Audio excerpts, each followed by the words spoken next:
En el nombre del Padre, del Hijo y del Espíritu Santo. Amén. Bendito y alabado sea Jesús en el santísimo sacramento del altar. Sea por siempre bendito y alabado. Te adoramos, Jesús, te alabamos, te bendecimos y te damos gracias.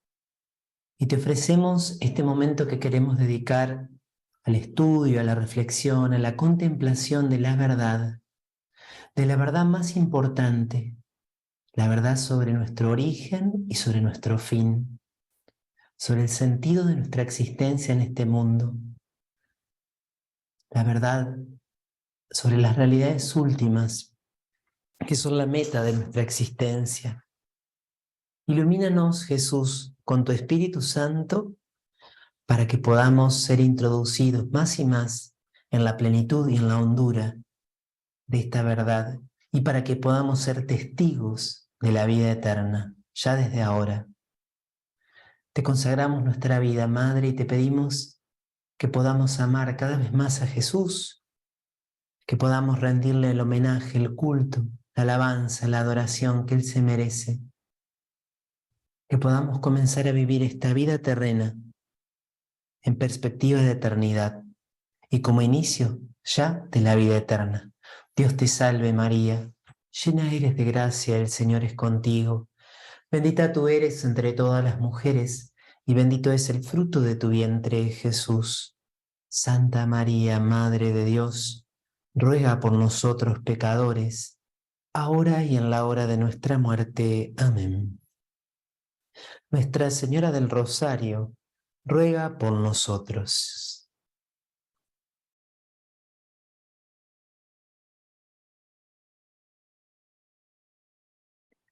Bueno, pero muy buenas tardes a todos. Bienvenidos a nuestro cuarto encuentro, nuestra cuarta clase. Le damos gracias a Dios porque nos ofrece este espacio para meditar, para reflexionar, y así espero que pueda estar siendo para cada uno. Les recuerdo que la clase pasada estuvimos hablando sobre la realidad de la resurrección de la carne. Bueno, hay muchos temas que lógicamente merecerían una mucho mayor profundización, pero los dejo para la lectura de ustedes. Espero que el material complementario a las clases, obviamente no para que lo lean todo, sino para que lo tengan allí como en reserva, sirva para ahondar cada uno de estos temas. Y he dejado de lado lo que tiene que ver con las controversias, pero en ese documento, Cuestiones Actuales de Escatología, cuyo enlace les he pasado tanto por correo como sobre todo al grupo de WhatsApp, ahí van a encontrar un poco el panorama, el status cuestiones actual, por lo menos en Europa. Aquí en América quizá no se ha dado tanto, pero sí en Europa.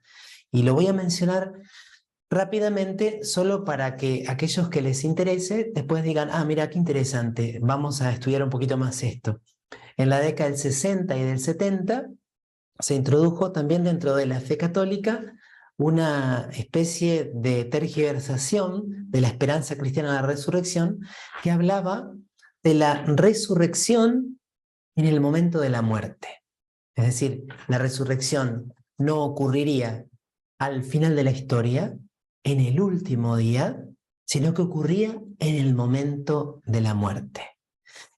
Para nosotros, ¿cómo la resurrección en el momento de la muerte? Si el cadáver está allí, ¿cómo vas a hablar de la resurrección? Si lo sepultás, ¿cómo vas a hablar de la resurrección? Bueno, aquí había todo un debate sobre lo que significa el cuerpo para estos filósofos, porque más que teólogos son filósofos, son personas que quieren con un pensamiento humano tratar de comprender la palabra de Dios, pero que no se someten a la palabra de Dios, sino que someten la palabra de Dios a sus propias ideas.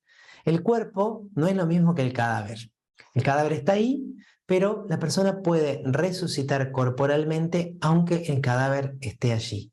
Incluso hubo teólogos, entre comillas, digo teólogos porque de verdad que para que haya teología católica tiene que haber fe católica, y esto es contrario a la fe católica. Hubo pensadores que decían, Jesucristo podría haber resucitado verdaderamente y el sepulcro podría haber no estado vacío. O sea, el cadáver de Jesús podría haber estado allí y Jesús haber resucitado. Porque el cuerpo de la resurrección no necesariamente tenemos que entenderlo como que fuera el mismo que el de antes de la muerte. Fundado en un análisis filosófico de lo que es el cuerpo, la materia, la corporalidad, la unión entre cuerpo y alma, que no es el de la tradición de la Iglesia. Imagínense entonces, todo esto, especialmente en Europa, generaba mucha confusión, porque estabas en un velatorio, estabas en las exequias de, no sé, de tu papá, de tu mamá, de un amigo, y el sacerdote que adhería a estas teorías revolucionarias decía, bueno, nuestro hermano ya ha resucitado. Nuestro hermano ya ha resucitado con nuestro Señor Jesucristo. Entonces, bueno, esa es una de las teorías que, sobre todo fundamentándonos en los textos bíblicos, nosotros no podemos adherir.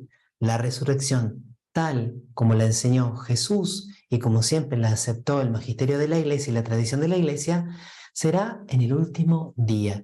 Y para que sea una resurrección auténticamente corporal, tiene que haber algún tipo de reasunción del cuerpo actual. Por eso insistíamos en la clase pasada en que va a ser el mismo cuerpo, pero glorificado.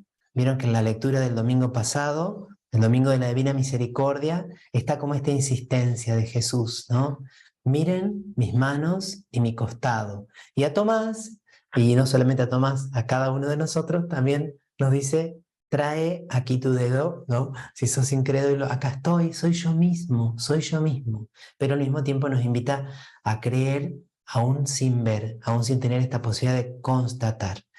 En el fondo, y disculpen si soy redundante con esto, siempre en todas las herejías a lo largo de la historia de la Iglesia, lo que ha ocurrido, tanto desde el primer siglo, como en el siglo II, como en el siglo V, como en el siglo VII, como en el siglo XII, es querer someter el dato revelado a un tipo de filosofía o a un tipo de comprensión racional y no querer aceptar simplemente como este obsequio de la inteligencia de la voluntad, que es la fe, que se somete y que acepta, y que una vez que acepta, sí busca comprender, pero no es que primero quiere entender para luego aceptar. El primer paso es aceptar. Por supuesto, acá me voy un poquito por las ramas, el proceso de la fe católica es creo para entender y entiendo para creer. Pero el primer paso es el credo ut intelligam. Creo para entender. Primero elijo creer. Primero doy el paso de la confianza en ese Dios que se revela. Y cuando yo confío y cuando yo me abro, recibo también la luz del Espíritu Santo para mi inteligencia, para ir comprendiendo. Y cuanto más voy comprendiendo, más fuerte se hace mi fe y más fuerte se hace mi confianza en Dios. Bueno, dentro también de ese tipo de pensamiento que de alguna manera sometía el dato revelado a la razón humana o a determinado tipo de filosofía, se decía, bueno, no, pero en realidad eh, después de esta vida no hay tiempo. Después de esta vida ya estamos en la eternidad. Por lo tanto, sí, la resurrección es en el último día, pero para esta persona que ya falleció, ya llegó el último día. Porque el alma separada del cuerpo ya no tiene tiempo. Entonces, el día actual y el último día son distintos solamente para nosotros, pero no para el que murió. Y ahí entonces, ese documento Cuestiones Actuales de Escatología aclara que esa manera de entender el tiempo supone una filosofía del tiempo totalmente distinta que la nuestra. Y esto también para una pequeña eh, aclaración filosófica, teológica, cuando nosotros hablamos de la eternidad pura, que es como la ausencia de tiempo en sentido puro, la ausencia de tiempo en sentido como abstracto, solo es propia de Dios, ese tipo de eternidad. Y podríamos incluso ser más arriesgado, decir que solo es propio de Dios, del Dios de los filósofos. Porque el Dios cristiano ha asumido también el tiempo. Dice Juan Pablo II, en la Tercio Milenio Adveniente, que es la carta con la cual convocó el jubileo del año 2000. por la encarnación, el tiempo ha comenzado a ser una dimensión divina. Esto es una locura, y esto por supuesto que para los filósofos es imposible, es la cuadratura del círculo, como se suele decir, porque si es temporal, no puede ser Dios, y si es Dios, no puede ser temporal. Pero por el gran amor, por la infinita misericordia, el Hijo ha entrado en la historia y ha asumido el tiempo como parte también de su identidad. Entonces, la eternidad pura solo corresponde a Dios, aunque el Dios cristiano es un Dios que asume el tiempo. Algunos dicen que cuando hablamos de los ángeles, tenemos que hablar de una eviternidad, porque no es la eternidad, pero tampoco es el tiempo como lo conocemos nosotros, los seres humanos que somos espíritus encarnados. Entonces, ¿por qué estoy haciendo esta aclaración? Porque las almas de las personas que ya murieron siguen siendo almas humanas.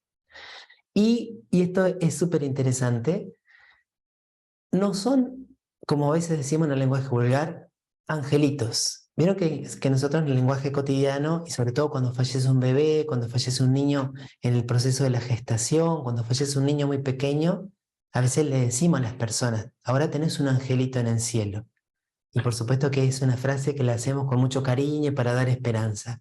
Pero el alma humana nunca se transforma en un angelito, ni en un ángel grandote, ni en un arcángel.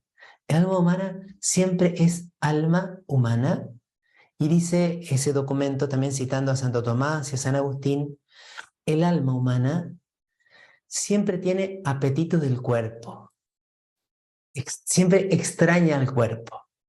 Por eso uno podría decir, a ver, vamos a suponer San Juan Pablo II. ¿Dónde está el cuerpo de San Juan Pablo II? Bueno, está sepultado en la Basílica San Pedro, ¿sí? Y hay reliquias de San Juan Pablo II en algunos lugares del mundo, reliquias de su cuerpo. El alma humana de San Juan Pablo II, ¿está en el cielo? Sí. ¿Está totalmente feliz? Sí. ¿Está completa? No.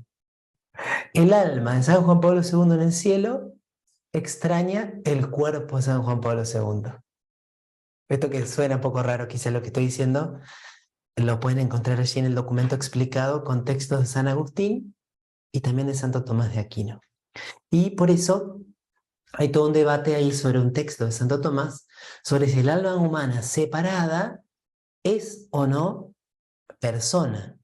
Y bueno, lo que va a decir Santo Tomás es que el alma separada no es la persona humana, es el yo, o sea, subsiste el yo, subsiste su capacidad de conocer y de amar, pero le falta algo, le falta el cuerpo, porque en la definición de persona humana es unidad sustancial de cuerpo material y alma espiritual. ¿Mm? Entonces, ese alma separada no está todavía en el último día, porque está separada del cuerpo. Solamente cuando se dé la segunda venida gloriosa del Señor, se va a volver a unir ese cuerpo y esa alma en la resurrección de los muertos, va a estar completa esa persona. Y por lo tanto, entonces, no es posible hablar de resurrección en el momento de la muerte. También hubo otras teorías a lo largo de la historia que las pueden encontrar allí. Una se llamaba el tnetopsiquismo.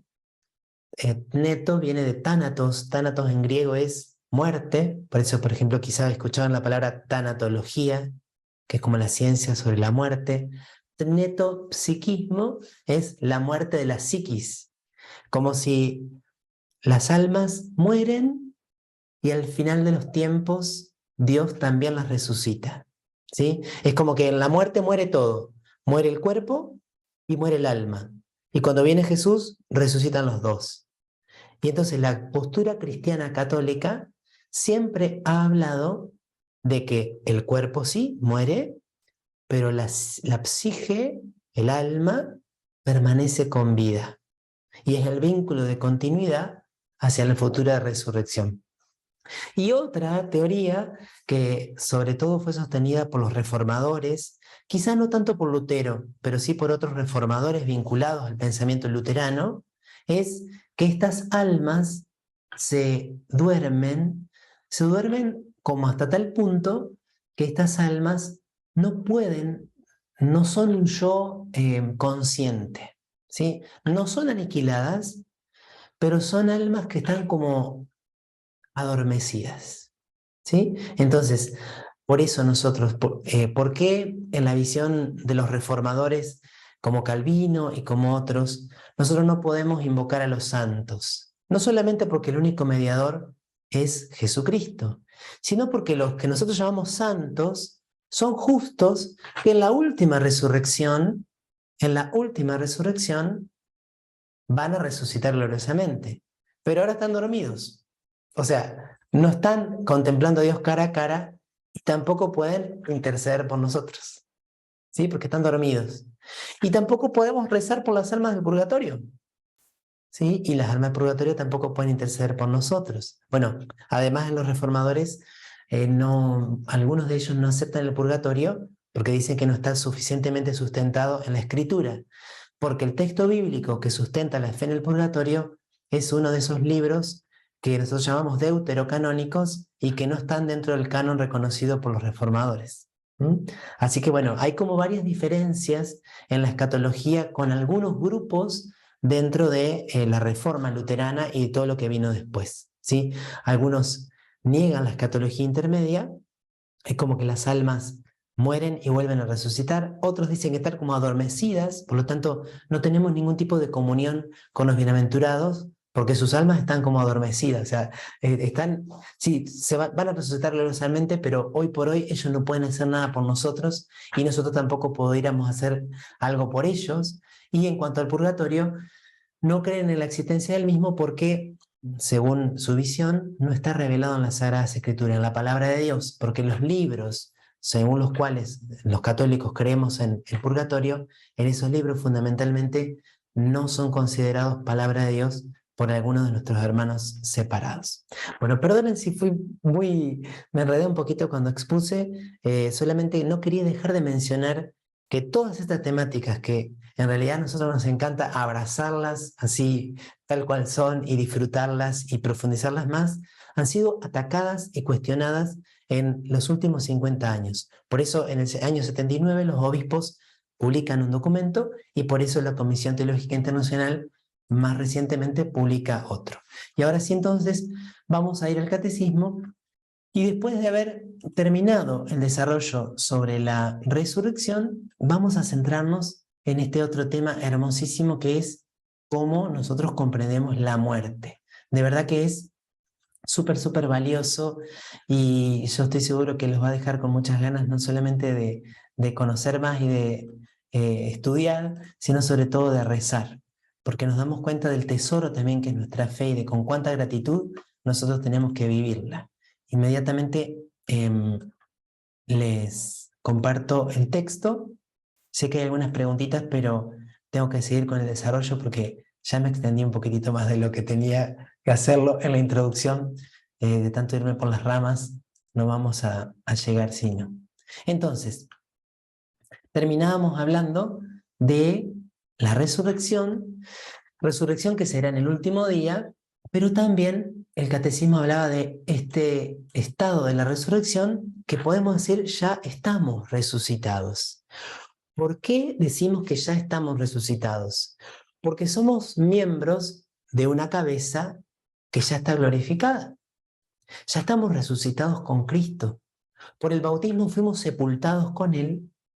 Y fíjense que esa homilía que les compartí de Benedicto XVI hablaba como del viaje cósmico. Cristo, que hace como ese viaje cósmico, desciende al abismo y es sacado del abismo por el Padre. Por lo tanto, no hay ningún tipo de espacio donde nosotros vayamos, donde no podamos encontrar y donde no pueda refulgir la misericordia de Dios. Pero entonces nosotros, injertados en Jesús, ya hicimos este viaje cósmico, ya fuimos sepultados y ya hemos resucitado con Él. Estamos llamados a vivir como resucitados. Entonces ahora sí, vamos a hablar del concepto cristiano de la muerte. Un tema súper actual, siempre vigente y muy existencial. Me contaba esta mañana justamente una señora que en su familia le pasa esto, ¿no? Que su esposo comparte la fe, pero hasta ahí nomás. Y siendo jóvenes participaban de grupos de oración, tenían horas santas en común, pero que su esposo no ha podido superar la muerte de un cuñado con quien se sentía siempre muy vinculado afectivamente. Y dice que desde ese momento que murió su cuñado, sus dudas, su enojo con Dios, su incredulidad, decir, y bueno, ¿y para qué todo si total nos vamos a morir todos? ¿Para qué? ¿Para qué? Bueno, eh, yo sé que en el fondo todos tenemos un gran anhelo de vida eterna, pero hay algunas personas que al mismo tiempo les cuesta mucho más abrazar el sentido cristiano de la muerte. Y por eso es admirable cómo en el catecismo encontramos un enorme equilibrio a la hora de hablar de la actitud cristiana frente a la muerte. Un enorme equilibrio donde por un lado hay una afirmación de la victoria de Jesús sobre la muerte, pero también una comprensión de la sensibilidad humana frente a la muerte. Y cómo nosotros también, como creyentes, tenemos que también tener esa sensibilidad para no llegar con un mensaje donde quizás la otra persona todavía no está preparada para vivirlo como nosotros lo vivimos, para entrar como en la hondura de la experiencia de la fe que tal vez algunos de nosotros el Señor ya nos regaló. Punto 1005. Para resucitar con Cristo es necesario morir con Cristo. Es necesario dejar este cuerpo para ir a morar cerca del Señor. En esta partida que es la muerte, el alma se separa del cuerpo. Se reunirá con su cuerpo el día de la resurrección de los muertos. Aquí tenemos un gran maestro en la actitud cristiana frente a la muerte, que es San Pablo. Por eso muchas de las citas que vamos a encontrar en esta sección son de sus cartas, ¿no? San Pablo que sabe que tiene que dejar este cuerpo para ir a morar cerca del Señor. Este Pablo que también cuando va avanzando en su apostolado y va siendo atacado y amenazado, no solo por los enemigos exteriores de la iglesia, sino también a veces cuestionado desde dentro, pero expuesto a los más graves peligros, sabe que la muerte lo espera a la vuelta de la esquina y va creciendo en la absoluta confianza de que la muerte será para él un paso, una Pascua, una puerta, un camino. Y habla también de esa partida. Si ustedes me preguntaran, el gran texto, ¿no?, para pensar en esta actitud cristiana frente a la muerte es esa carta a los filipenses, ¿no?, donde San Pablo ya está cerca, como lo dice en algunos de sus pasajes, ¿no? Ya está cerca, ya se sabe cerca del momento de su partida. Y tiene un gran deseo de estar junto al Señor. Entonces, para resucitar con Jesús es necesario morir, pero es necesario morir con Cristo. Solo puede resucitar con Cristo aquel que ha muerto con Cristo. Por eso el título es Morir en Cristo Jesús. Ahora bien, el catecismo nos va a plantear como la experiencia de la muerte en tres dimensiones, en tres aspectos, que es necesario tenerlos a los tres bien presentes, para nosotros mismos y para la catequesis o el testimonio o la evangelización que nosotros podamos hacer sobre el misterio de la muerte. Dice que frente a la muerte el enigma de la condición humana alcanza su cumbre.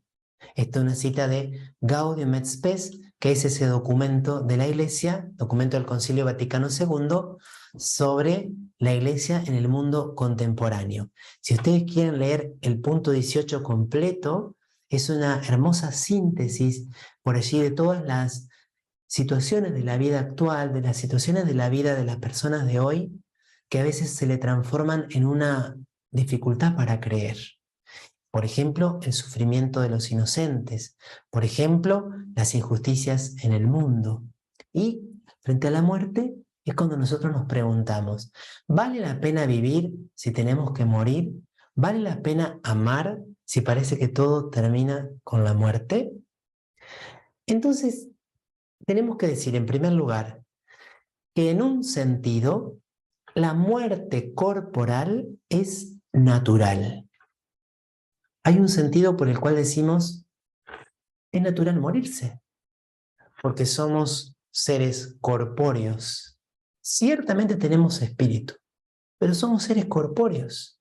Y todo lo material, todo lo corpóreo, tiene un desgaste, tiene un proceso, tiene una duración. El ser humano, como los demás seres vivos del reino vegetal y del reino animal, tiene procesos naturales y uno de esos elementos del proceso es la muerte. Por lo tanto, en un sentido podemos decir que la muerte corporal es natural. Pero por la fe sabemos que realmente es salario del pecado, consecuencia del pecado. Esto está fundado sobre todo en Génesis 2. Recuerden que cuando Dios pone al ser humano en el paraíso terrenal, le dice, puedes comer de todos los árboles del jardín, pero del árbol del conocimiento del bien y del mal, no comerás de él, porque si comes de él, morirás. Si comes de él, morirás.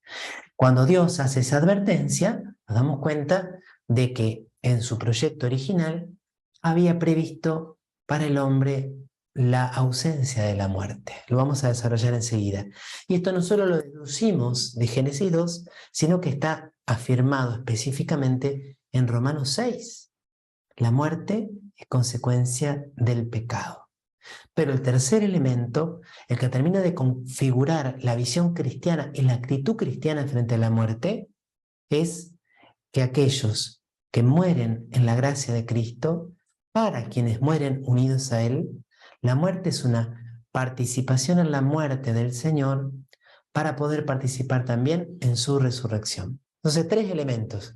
La muerte es natural, pero la muerte es consecuencia del pecado, pero la muerte es participación en la muerte de Cristo para ser glorificados con Él. Vamos por paso. La muerte es el final de la vida terrena. Nuestras vidas están medidas por el tiempo, en el curso del cual cambiamos, envejecemos, no hace falta esto ni siquiera explicarlo, es la experiencia cotidiana, el paso del tiempo, el paso de la vida, el paso de los años. Y como en todos los seres vivos de la tierra, al final aparece la muerte como terminación normal de la vida. Esto sería como una primera aproximación, quizá más fría, más objetiva. Hay personas que lo viven así, hay personas que parece como que con más naturalidad dicen, bueno, pero todo lo que empieza tiene que terminar. Hay algunas canciones que incluso lo dicen así, aunque nosotros nunca lo aceptamos de este modo, pero hay personas que con mayor facilidad parecen acostumbrarse a esto. Todo proceso tiene un final y para nosotros eso llega. Las células se desgastan, los procesos neurobiológicos van decayendo en su intensidad y en su vitalidad. Esta primera visión hace que para toda persona, incluso para el que no tiene fe, haya como una urgencia en la vida. No vas a vivir para siempre.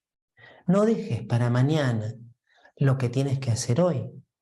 Este aspecto de la muerte da urgencia a nuestras vidas. El recuerdo de nuestra mortalidad sirve también para hacernos pensar que no contamos más que con un tiempo limitado para llevar a término nuestra vida. No vamos a vivir indefinidamente. Acá, por supuesto, ya entra la fe. El libro del Eclesiastés, del Coelet, acuérdate de tu Creador en tus días mozos, mientras no vuelva el polvo a la tierra, a lo que era, y el espíritu vuelva a Dios, que es quien lo dio. Hay un filósofo cristiano llamado Julián Marías, cuyas obras son muy recomendables. Además de ser un gran filósofo, escribe muy fácil, tiene una capacidad literaria y sobre todo de mucha claridad. Tiene libros muy bonitos sobre la masculinidad y la feminidad, un poco un precursor en esto de tratar de comprender filosóficamente lo propio del varón y lo propio de la mujer. pero también tiene reflexiones muy profundas sobre la muerte. Y dice que la pregunta sobre la muerte le da autenticidad a nuestra vida. Y invita, por ejemplo, a hacer este ejercicio.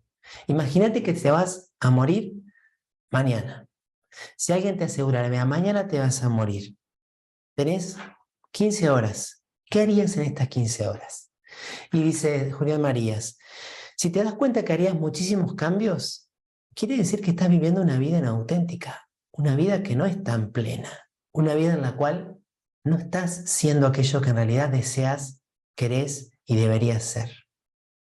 Para aquellos que somos creyentes, bueno, es inevitable referirnos a la anécdota famosa de Santo Domingo Sabio. Recuerden cuando Don Bosco estaba con él y con otros niños en el oratorio, en un recreo, y les pregunta a los niños, niños, ¿qué harían si supieran que dentro de una hora van a morir?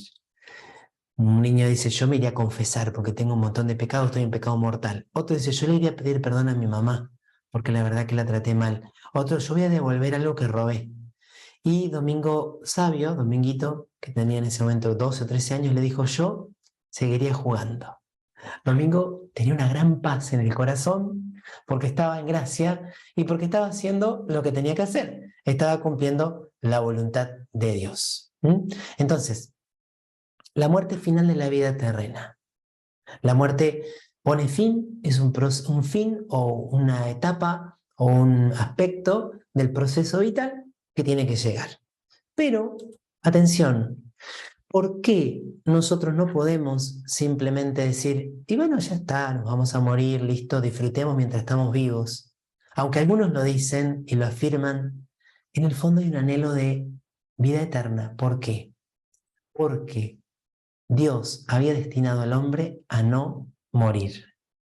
Porque cuando vamos al libro del Génesis, nos damos cuenta de que ya desde el origen, ya desde el paraíso, Dios había regalado a este varón y a esta mujer y a todos los que vendríamos luego de ellos una aspiración, un anhelo, un deseo de vida interminable junto a Dios. Aquí hay varias formas de explicarlo y esta ausencia de la muerte en la teología clásica era considerada como uno de los dones llamados preternaturales. El catecismo no utiliza la expresión dones preternaturales, pero sí nos vamos a fijar allí y vamos a detenernos en el modo en que lo expresa. Intérprete auténtico de las afirmaciones de la Escritura, recuerden Génesis 2, si comen de ese árbol morirán. Cuando la serpiente le dice a la mujer, no, no morirán, serán como dioses, la mujer primero le había dicho, si comemos de ese árbol, moriremos. Pero ¿qué pasa? Una vez que comen del fruto, del que desobedecen a Dios, aparece esta consecuencia terrible, tremenda, cuando Dios dice, porque el polvo, de polvo eres y al polvo volverás. ¿Sí? Estas palabras que escuchamos nosotros el día también del domingo, del miércoles de ceniza. Aquí les quería contar también que gracias a Dios encontré el catecismo impreso, porque no sé, no sabía dónde estaba, así que lo encontré en mi casa, en un lugar, había quedado debajo de otros libros. Lo interesante, si ustedes tienen el catecismo impreso, tenemos la ventaja de leerlo en internet o de tenerlo en estos archivos que por ello puedo ir armando, pero cuando nosotros lo leemos directamente del libro o de algunas otras ediciones donde tienen activados los hipervínculos, te va enviando a otros lugares del catecismo. Entonces, por ejemplo, del punto 1008 nos envía al punto 401. ¿Qué dice el punto 401? Es cuando habla justamente del pecado original. Y en el punto 400, en el punto 401, hablando de las consecuencias del pecado, dice que por fin la consecuencia explícitamente anunciada para el caso de la desobediencia se realizará. El hombre volverá al polvo del que fue formado. La muerte hace su entrada en la historia de la humanidad. Eso está en el punto 400 del catecismo. Y del punto 400 al costadito remite al punto 1008. Estas referencias cruzadas son muy, pero muy interesantes, ¿no?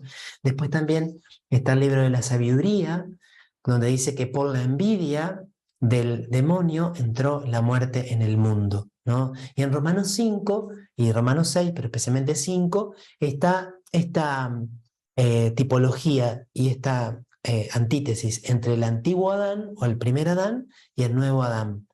Por la desobediencia de Adán entró la muerte, en cambio por la obediencia de Cristo, nuevo Adán, entró la vida. Por la Sagrada Escritura y también en la tradición, el magisterio de la Iglesia enseña que la muerte entró en el mundo a causa del pecado del hombre.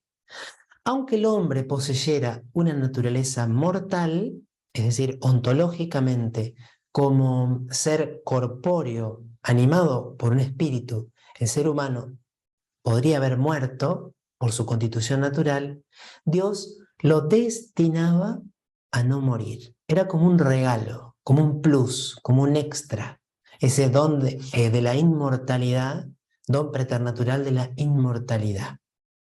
Por lo tanto, la muerte fue contraria a los designios de Dios creador y entró en el mundo como consecuencia del pecado. Tengan en cuenta que el libro de la sabiduría, que es esta cita aquí 1.13 y aquí 2.23-24, según la mayoría de los biblistas, es uno de los últimos libros escritos en el Antiguo Testamento. Algunos lo fechan en el año 50 antes de Jesucristo. Por lo tanto, estamos en una etapa muy avanzada de la revelación del Antiguo Testamento. Y el libro el Concilio Vaticano II, en la Constitución Gaudium et Spes, dice la muerte temporal de la cual el hombre se habría librado si no hubiera pecado. Refuerza lo que ya fue enseñado en el magisterio, sustentado en la Sagrada Escritura. Es así el último enemigo del hombre que debe ser vencido. En realidad, como dijimos estos días, ya fue vencido. No sé si en sus parroquias, en sus iglesias, se ha cantado la secuencia pascual, que tiene ese hermosísimo verso, Mors et vita, duello conflixere durando, dux vitae mortuus regnat vivus. Lucharon vida y muerte, bueno, una de las traducciones, ¿no? La vida y la muerte lucharon en una batalla singular. Y el rey de la vida estuvo pero ahora vive muerto, pero vive para siempre. Una lucha impresionante. Perdonen si lo repito, no sé si lo dije aquí la semana pasada o en alguna de las homilías, pero la muerte era como ese gran Goliat que iba venciendo, venciendo, venciendo, venciendo, venciendo a todos.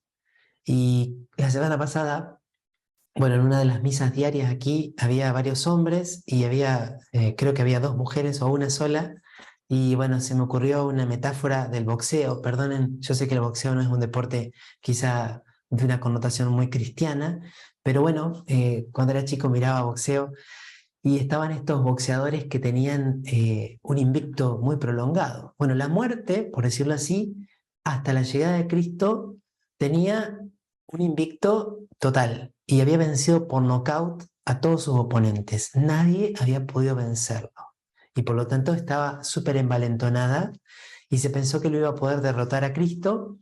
Y entonces Cristo se entrega a la muerte, parece que la muerte lo va a vencer, pero la vence finalmente y le quita el invicto y le quita el cinturón de todas las asociaciones y vence y es coronado como rey definitivo. La muerte ya ha sido vencida, pero la manifestación de la victoria de Cristo sobre la muerte llegará al final. En ese capítulo 15 de la carta a los Corintios que decíamos era tan pero tan importante para hablar de la resurrección. Entonces, hoy por hoy parece que todavía la muerte tiene cierto poder y de hecho para nosotros en nuestra experiencia sigue teniendo poder la muerte hoy, sigue teniendo influjo, sigue teniendo un impacto en nosotros, pero en realidad Jesucristo ya la venció. Solo resta, y perdonen perdón si la analogía no es muy bíblica, pero yo les decía, bueno, es como que en el tercer día, en ese round, Jesús ya derrotó. Y es como una victoria que no va a ser por nocaut, sino que va a ser por puntos. Pero en la segunda venida gloriosa del Señor, Jesucristo va a ser coronado y va a ser premiado y va a recibir para siempre la corona y la muerte va a ser totalmente aniquilada. La muerte, tanto la muerte física como la muerte segunda. Bueno, y entonces, frente a esta realidad, la muerte parece algo natural, pero como estábamos destinados a no morir, es consecuencia del pecado. Nosotros vivimos la muerte con dramatismo. ¿Por qué? Porque que Dios destinaba al hombre a no morir, ha quedado en vos y en mí como un deseo de vivir para siempre. Yo deseo vivir para siempre. Y deseo vivir para siempre no solo con mi alma, sino también con mi cuerpo. Y es cierto que hay personas que les sucede que tienen enfermedades muy, pero muy dolorosas y llega un momento que dicen, yo ya no quiero sufrir más. Yo la verdad que quiero irme con Jesús porque este dolor es tan grande que ya no lo puedo soportar. Que estoy cansado de vivir. Hace poquito falleció un sacerdote aquí en nuestra arquidiócesis y fue muy, muy fuerte para todos nosotros. Un sacerdote, murieron dos sacerdotes, uno muy joven, con 42 años, y otro de 57 años, también joven. Y nos contaba el obispo que 3 días antes él había estado luchando contra el cáncer hasta que llegó un momento y le dijo, Monseñor, yo el día que me ordenaron hice una promesa de obediencia al obispo, que no era él, pero había quedado como sucesor. Vieron que los sacerdotes decimos, prometo respeto y obediencia a mí y a mis sucesores. Decía, Monseñor, yo ya estoy cansado, yo creo que ya está.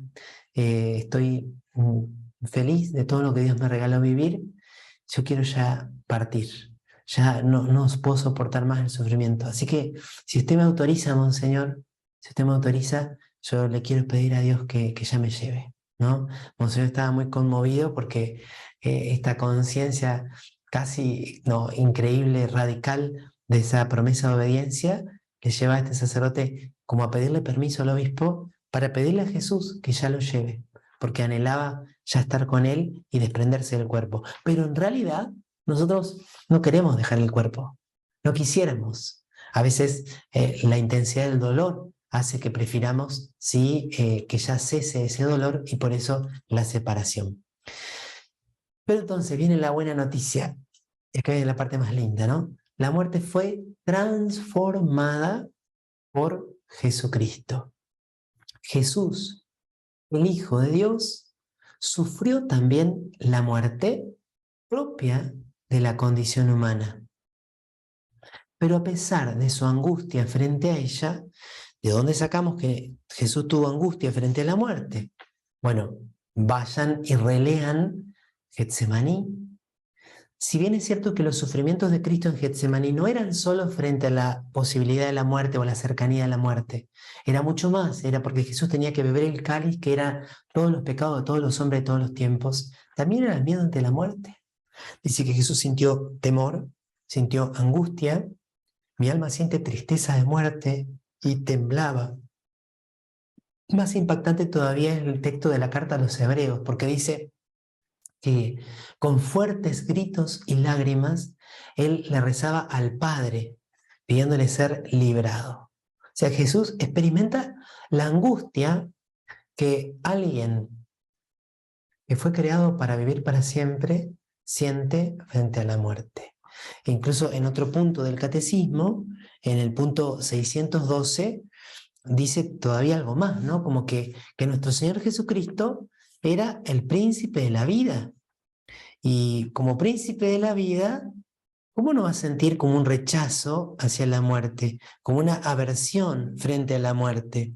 Dice en el punto 612, es impresionante, expresa el horror que representa la muerte para la naturaleza humana. Y dice luego, esto estoy leyendo punto 612, esta, en efecto, como la nuestra, está destinada a la vida eterna, la naturaleza humana. Además, a diferencia de de nuestra naturaleza, la de Cristo está perfectamente exenta del pecado, que es la causa de la muerte. Pero sobre todo, ¿por qué Jesús sufre tanto en Getsemaní? Porque la naturaleza humana de Jesús estaba asumida por la persona divina del príncipe de la vida, de el que vive. Y al aceptar en su voluntad humana que se haga la voluntad del Padre, acepta su muerte como redentora para llevar nuestras faltas en su cuerpo sobre el madero. Esto es muy importante. Por ahí cuando a alguno de nosotros le toca consolar a otros, tenemos que pedirle a Dios que nos dé palabras de consuelo auténtico, palabras de sabiduría, pero por ahí tener cuidado con nuestras palabras, de no tergiversar el mensaje cristiano. Cuando alguien tiene miedo frente a la muerte, nosotros de ninguna manera lo tenemos que juzgar y lo tenemos que condenar. ¿Por qué? Porque nuestro Señor Jesucristo tuvo miedo frente a la muerte, tembló frente a ella, sintió horror hacia la muerte, lloró, sufrió también por la muerte de su amigo Lázaro. La catequesis de Juan Pablo II, que les voy a citar también en un momento, dice esto: si Jesucristo lloró frente a la muerte de Lázaro y a su propia muerte, es también para nosotros un sentimiento legítimo, una actitud legítima, que puede ser superada por la fe, pero que puede estar también presente y que no constituye en sí mismo un pecado, como a veces damos a entender, o quizá a nosotros nos dieron a entender. ¿Mm? Y a veces recuerdo también algunas experiencias en un momento de mi ministerio, cuando me tocó ir a una sala velatoria a asistir a un difunto que tenía su mamá que era católica y su papá que había comenzado a participar en una iglesia evangélica. Y en esta iglesia evangélica tal vez había recibido consejos muy buenos en otros aspectos de su vida, pero en este punto entiendo yo que tal vez había recibido una visión que no era tan buena, porque cuando llego a la sala velatoria la mamá estaba destrozada, había muerto una persona joven. El papá estaba aparentemente tranquilo, sonreía y dice: padre, nosotros estamos de fiesta porque mi hija partió, porque está con Dios, está con Jesús. Y lo decía así casi como ostentando esa suerte de impasibilidad y de no sufrir por la partida de su hija. Y bueno, a mí me provocó un poco de preocupación porque me parecía como una actitud impostada. Y bueno, de hecho, a las 2 o 3 semanas me contaron que este papá había tenido una grave crisis, que había tenido que ser hospitalizado porque durante ese momento donde había muerto su hija joven, había estado quizá reprimiendo un sentimiento que es totalmente natural y legítimo de desgarramiento frente a la experiencia de la partida de su hija. Alguna vez Dios te puede regalar poder afrontar ese duelo con una gran paz en el corazón. Pero cuidado cuando nosotros quisiéramos impostarla o aparentarla sin que procediera como un don auténtico del Espíritu Santo. Por supuesto que esta anécdota la cuento, pero nos puede pasar también a cualquiera de nosotros que somos católicos. Solo puse ese detalle porque se notaba allí un poco la diferencia también de una actitud católica que comprende todos estos entresijos de nuestra naturaleza humana y esta ambivalencia que tenemos frente también a estas experiencias. Entonces, Cristo siente angustia, siente horror, así dice el punto 612 frente a la muerte, pero Él la asume en un acto de sometimiento total y libre a la voluntad del Padre. Él la transforma. Y a mí me encanta acá recordar una homilía que escuché siendo seminarista. El sacerdote que nos predicaba ese día decía que Jesucristo había transustanciado la muerte. ¿Y por qué usaba la metáfora, o mejor dicho, la analogía de la transustanciación? Porque recuerden que en la Eucaristía, por el milagro de la transustanciación, cambia la sustancia, pero permanecen los accidentes, permanecen las especies, permanece la apariencia. Entonces, la apariencia de la muerte, lo exterior de la muerte, para un cristiano es igual que para aquel que no tiene fe.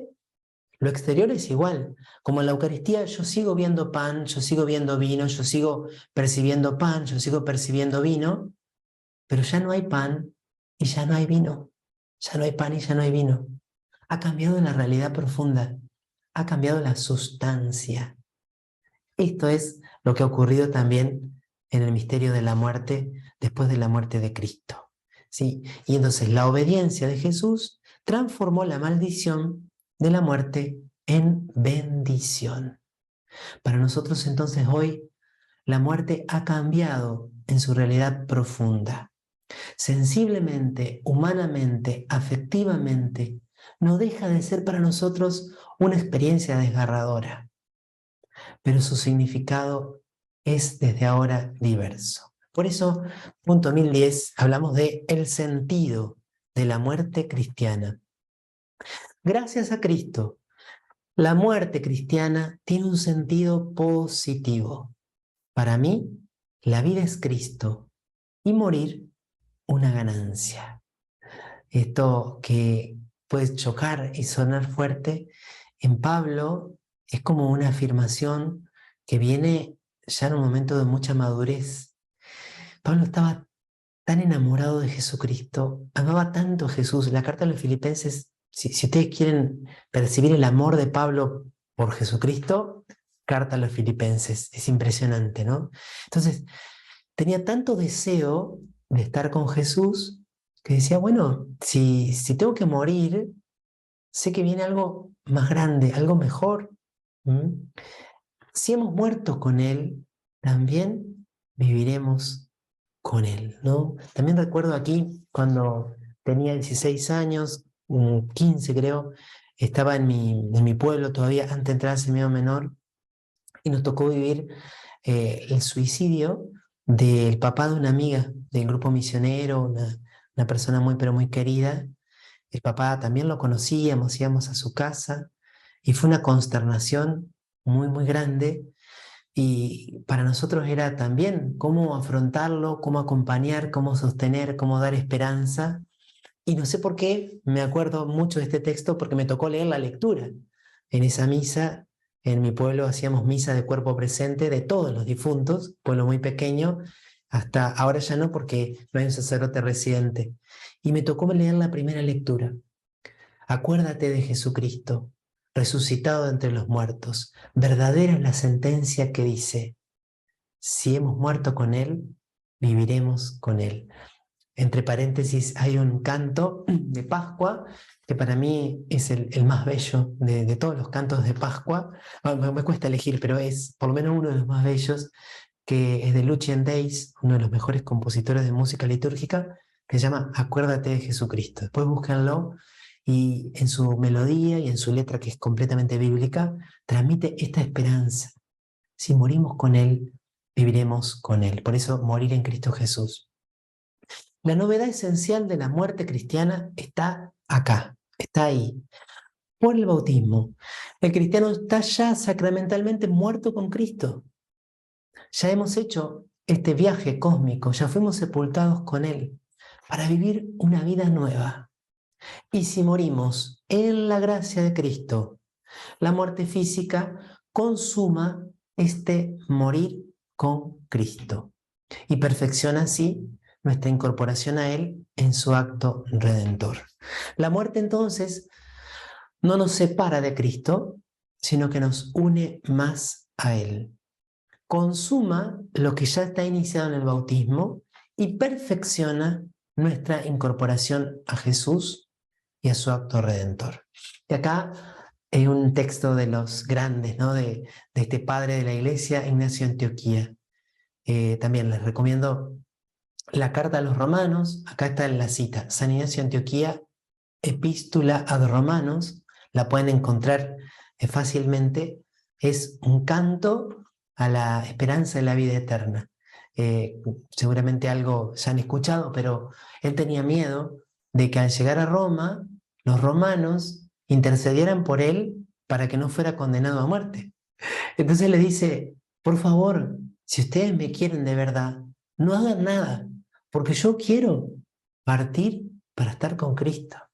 Incluso dice en un momento que si lo tiran, ¿no es cierto?, en las arenas del circo para ser devorado por las fieras, si yo, dice, veo que estas fieras salvajes están como temerosas al verme tan seguro en mi deseo de morir, yo mismo las voy a azuzar para que me devoren y así pueda partir.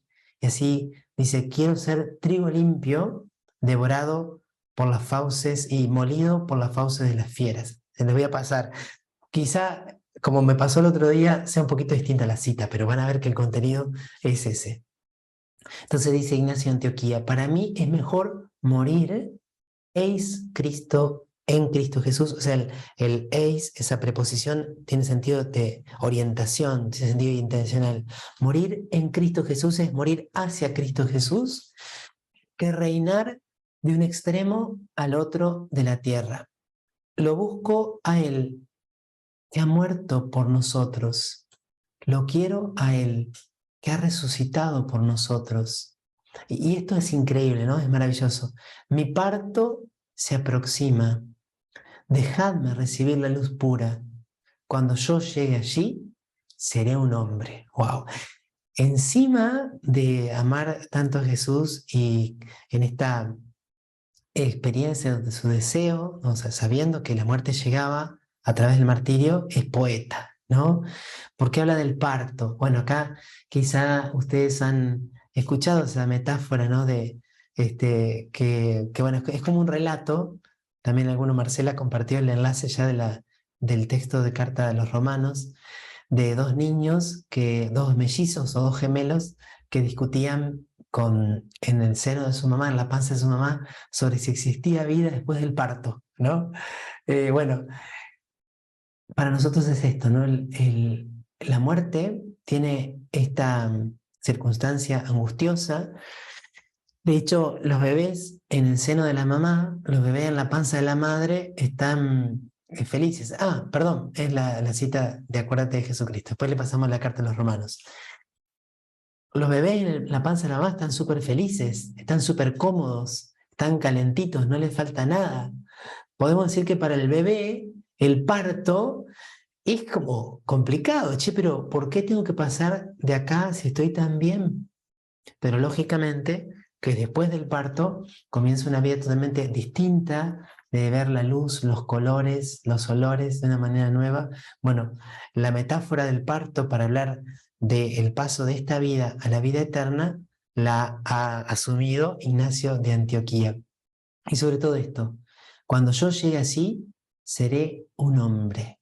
Pero ¿por qué ser un hombre? Parece contradecirse con lo que dije antes. Obviamente, Ignacio de Antioquía escribe esto en el año 115 aproximadamente.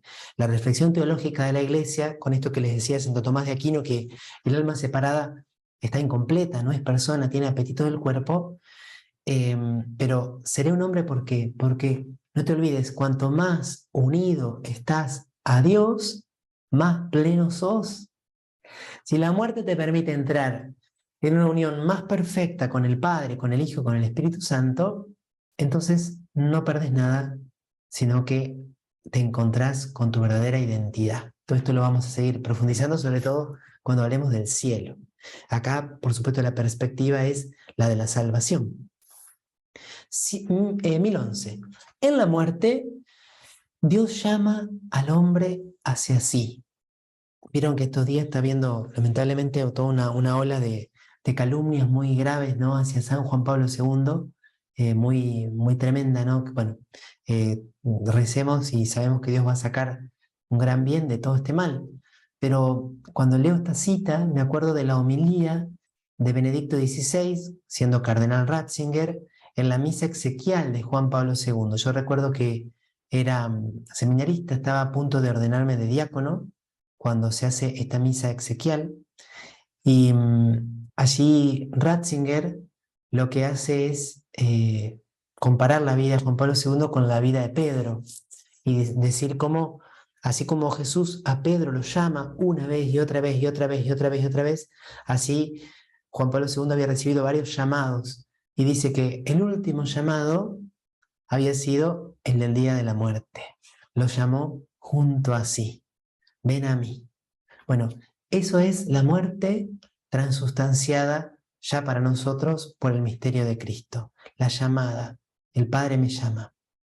Por eso el cristiano, y acá fíjense qué delicado que es el catecismo, el cristiano puede, no dice debe. O sea, si yo te leo esto y vos me decís, Padre, esto es todo lo contrario de lo que me pasa a mí, no pasa nada. Estamos en proceso, estamos en camino.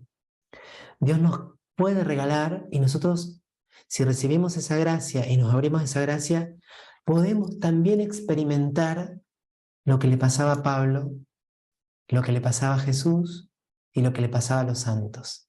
El cristiano puede experimentar hacia la muerte un deseo semejante al de San Pablo. Deseo partir y estar con Cristo. Siempre se insiste en esto. No es que Pablo rechaza la vida, odia la vida, dice, no, la verdad que no aguanto más, esta vida es insoportable, estoy rodeado de personas que no me ayudan. No, no, él amaba. De hecho, dice en la carta a los filipenses que cuando piensa en sus discípulos, ya no sabe qué pensar, ya no sabe qué desear, porque quiere estar con ellos, porque los ama, pero quiere más a Cristo. Pero si su presencia en este mundo es necesaria, todavía acepta quedarse, ¿sí? Pero lo que lo mueve no es el odio a la vida terrena, sino el amor a Cristo. Eso es muy importante. Nosotros, cuando pensamos en esto de desear la muerte, no podemos pensar en una visión maniquea o en una visión puritana o en que odiamos el cuerpo o que esta vida es una porquería, entonces yo ya me quiero ir, perdón la expresión un poco vulgar, sino que anhelo tanto estar con Jesús que bueno, si para estar con Jesús tengo que morir, yo ya lo quiero. Y entonces el cristiano también puede transformar su propia muerte en un acto de obediencia y de amor hacia el Padre, a ejemplo de Cristo. El Padre me llama. Bueno, de nuevo acá, Ignacio de Antioquía. Mi deseo terreno ha sido crucificado. Hay en mí un agua viva que murmura y que dice desde dentro de mí, ven al Padre. No, yo no sé a ustedes, pero a mí me emociona, ¿no? Pensar en este hombre, este pequeño gran hombre. Ignacio fue discípulo de San Policarpo y Policarpo fue discípulo de San Juan, así que muy cercano a los apóstoles.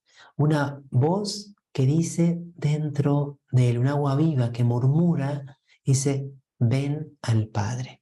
Y después dos referencias mucho más cercanas, una de Teresa de Jesús, Teresa la Grande, yo quiero ver a Dios y para verlo es necesario morir. Yo quiero ver a Dios. Toda la vida de Santa Teresa en esta, también esa poesía que hay en algunas versiones cantadas muy hermosas.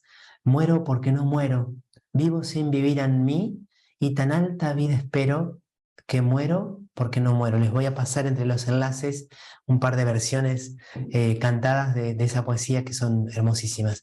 Y Teresa, Teresita, estas ya son de las Novísima Verba, bueno, de los últimos cuadernitos donde sus hermanas anotaban las palabras de ella. Yo no muero, entro a la vida. En realidad, Teresita de Lisieux ya como que intuye, y lo dice en algunos lugares, mi misión no termina, sino que mi misión recién está empezando. Bueno, quizás es más conocida esa frase cuando dice Teresita, yo desde el cielo derramaré una lluvia de rosas, que suena así como medio, parece como medio romántico, pero que es la certeza que ella tiene de que en el cielo no va a descansar, sino que va a estar totalmente activa.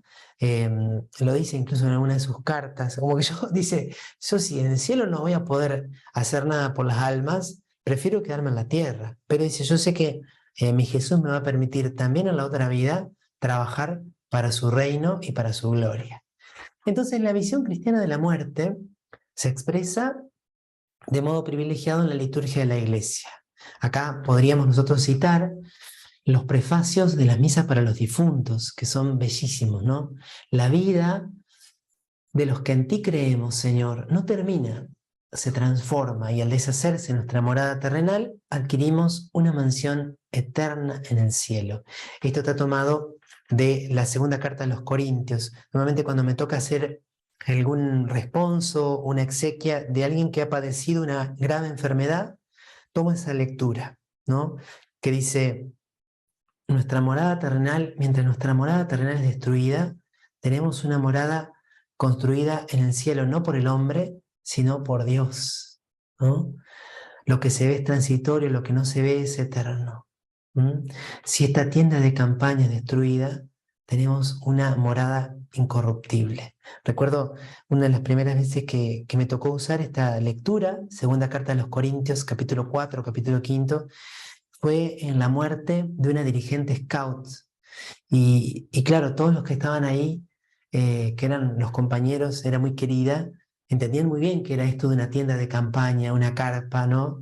Y lo que era la casa construida por Dios. Porque, bueno, los campamentos son muy lindos, pero cuando hay tormenta, cuando hace mucho frío, cuando llueve, vos te das cuenta de la diferencia. Y entonces, María Inés se llamaba esta persona, una persona de mucho amor a Dios. Eh, Ella le decía, bueno, ella estuvo toda su vida aquí vinculada a este movimiento, a este servicio, sabe muy bien lo que era una tienda de campaña y su tienda de campaña se fue deteriorando, murió joven, a los 50 años, pero sepan que ella ya está en la casa, en esa morada que le ha preparado Jesús. Se lo decía con esa certeza porque yo le había asistido en su lecho de muerte, le había dado la unción, le había vuelto a asistir en el sanatorio ya a punto ya de fallecer, así que lo podía afirmar con esa certeza, ¿no?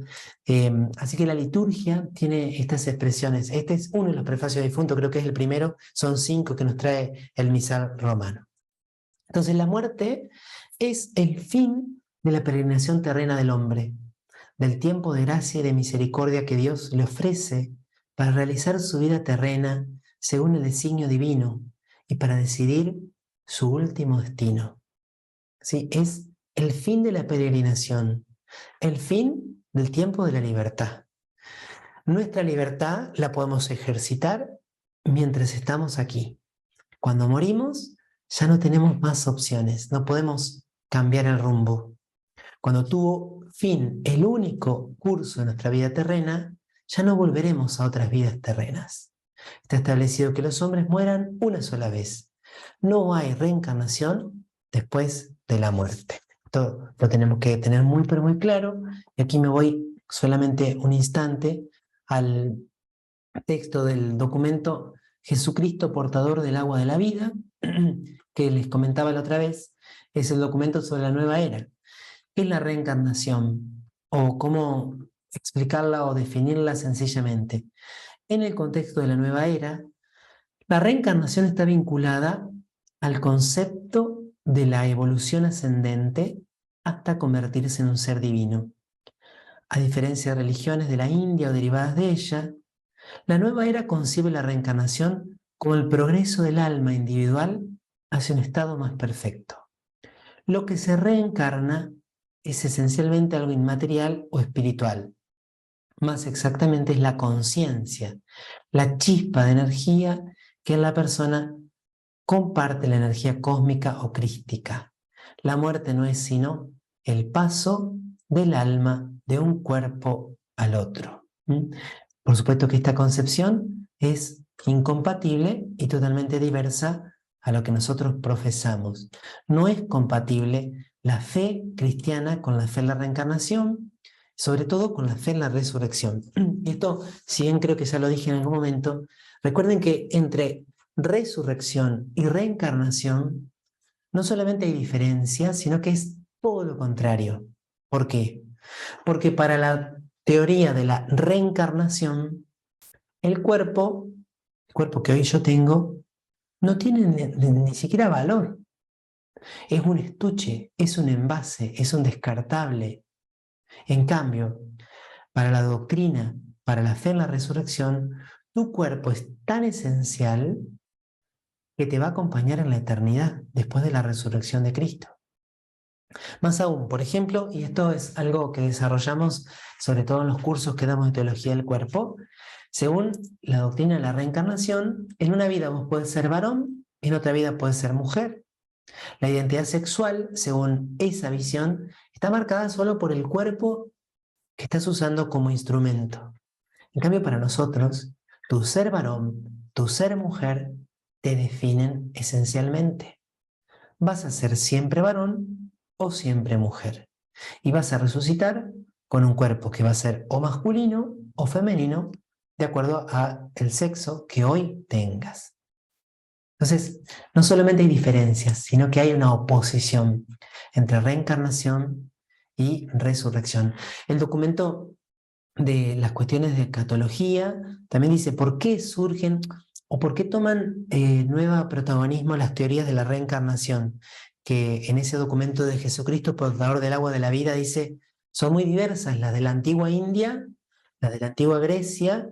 En la antigua Grecia se hablaba de metempsicosis o metempsomatosis, que es la de la New Age, está como muy simplificada.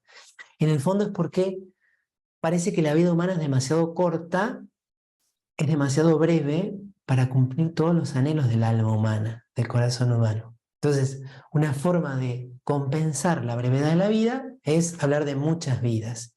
Pero eso no tiene ningún fundamento en la revelación y por lo tanto jamás puede ser aceptado o creído por un cristiano católico, un cristiano que quiere ser fiel a la revelación.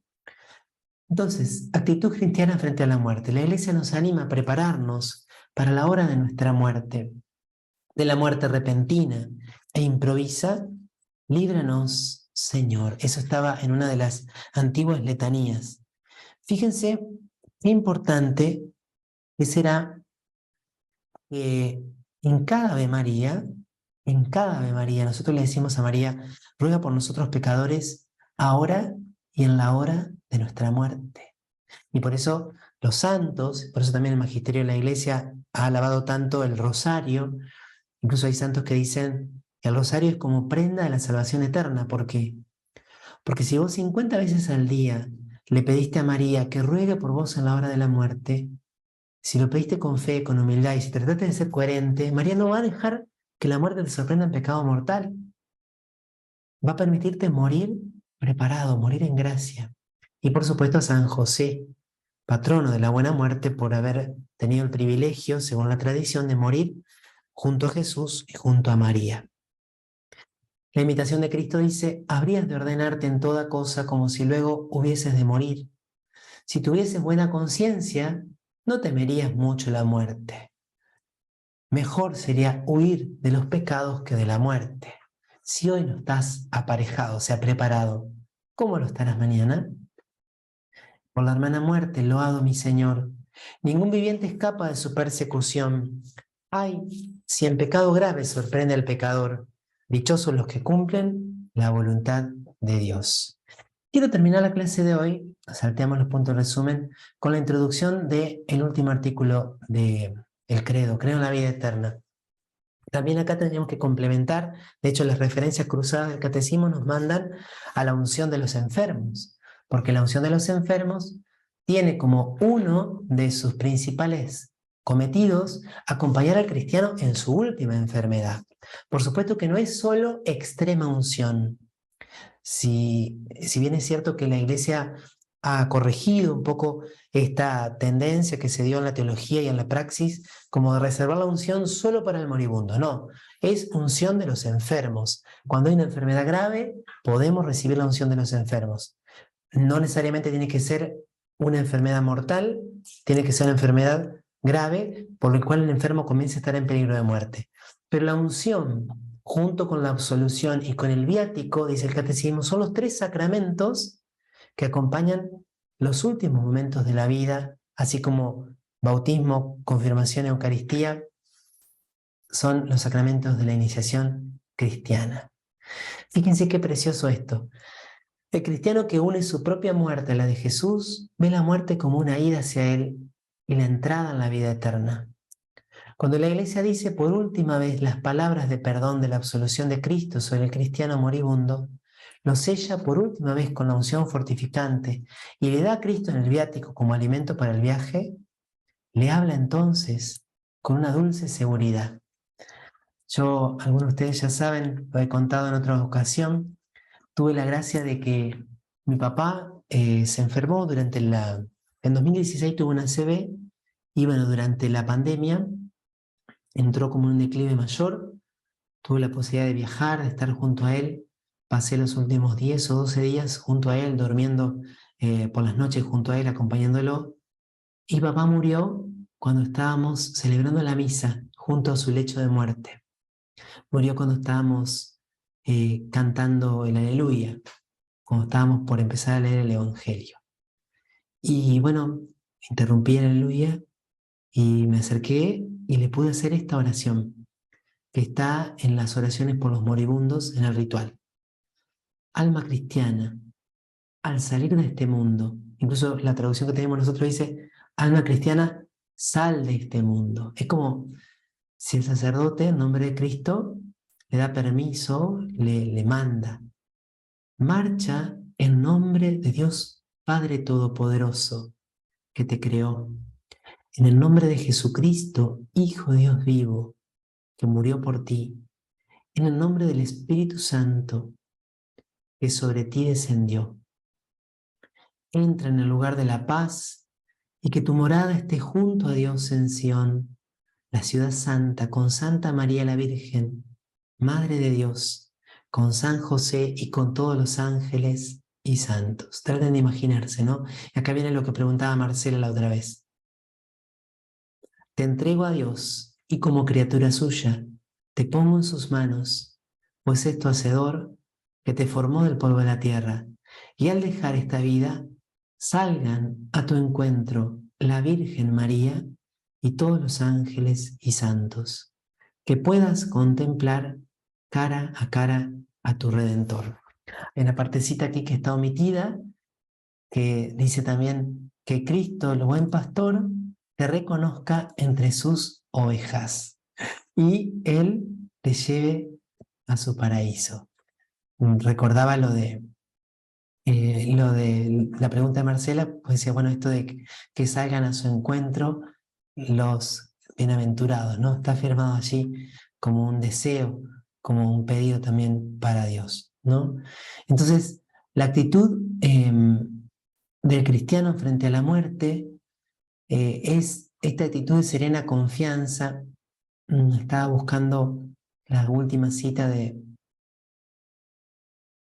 Juan Pablo II, pero creo que ahora no la voy a encontrar. De todas maneras era solo para complementar.